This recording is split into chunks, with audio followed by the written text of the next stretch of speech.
Assalamualaikum warahmatullahi wabarakatuh. Saya Denny Hidayatullah, saya dari Sistem Informasi. Saya dari Universitas Nasional. Di sini saya akan mengerjakan soal lanjutan yaitu nomor 3 dari soal UTS Komunikasi Data dan Jaringan Komputer K.04. Nah, di sini adalah soalnya itu adalah beri penjelasan lengkap terkait model OSI. Nah, di sini saya akan menjelaskan model OSI itu adalah terbagi menjadi 7 layer, yaitu ya layer yang pertama itu adalah physical layer. Apa itu physical layer?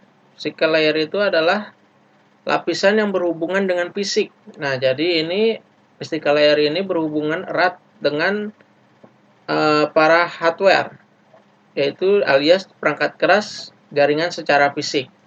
Nah, di sini saya akan memberitahu fungsi physical layer, yaitu mendefinisikan media transmisi jaringan, mendefinisikan metode persinyalan, sinkronisasi bit data, mendefinisikan arsitektur jaringan, mengaplikasikan topologi jaringan, melakukan proses pengkabelan, dan yang terakhir mendefinisikan LAN card atau NIC dalam bekerja dengan gelombang radio.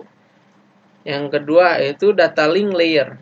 Nah, pada layer ini adalah layer yang paling penting karena memiliki fungsi mengkoreksi kesalahan, menentukan bagaimana setiap bit dari data dikelompokkan ke dalam frame, mengamatkan perangkat keras, menentukan bagaimana sebuah perangkat keras dapat beroperasi. Nah, terdapat dua layer pada lapisan data link layer ini, yaitu Logical Link Control (LLC) dan Media Access Control (MAC). Nah, yang ketiga itu adalah Network Layer. Lapisan ini adalah berfungsi utama dari Network Layer. Ini adalah untuk membantu mendefinisikan alamat IP atau Internet Protocol, sehingga tiap komputer dapat terhubung dengan satu jaringan. Selain itu, fungsi lain dari network layer adalah membuat header pada paket-paket data, melakukan proses routing. Nah, fungsi dari beberapa hardware jaringan seperti router dan juga berfungsi hub berjalan pada layer ini dengan cara melakukan pemecahan paket data dan juga melakukan proses routing. Yang keempat adalah transport layer.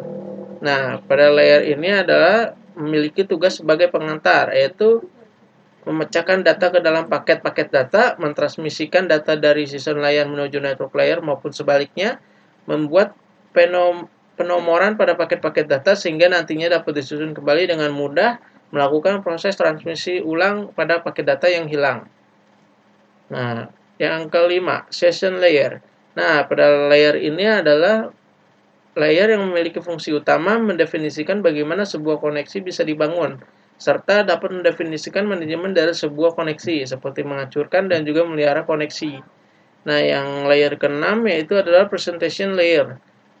Layer kedua pada saat data mulai ditransfer dan bertindak sebagai layer ke-6 ketika sebuah komputer menerima paket data disebut dengan nama presentation layer. Nah, dari fungsi utama lapisan layer presentasi ini adalah mentranslate data yang akan ditransmisikan dari dan menuju sebuah aplikasi.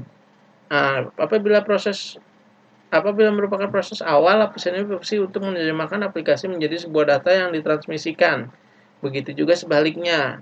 Ketika memasuki proses akhir, presentasi layer akan menerjemahkan data yang ditransmisikan ke dalam aplikasi.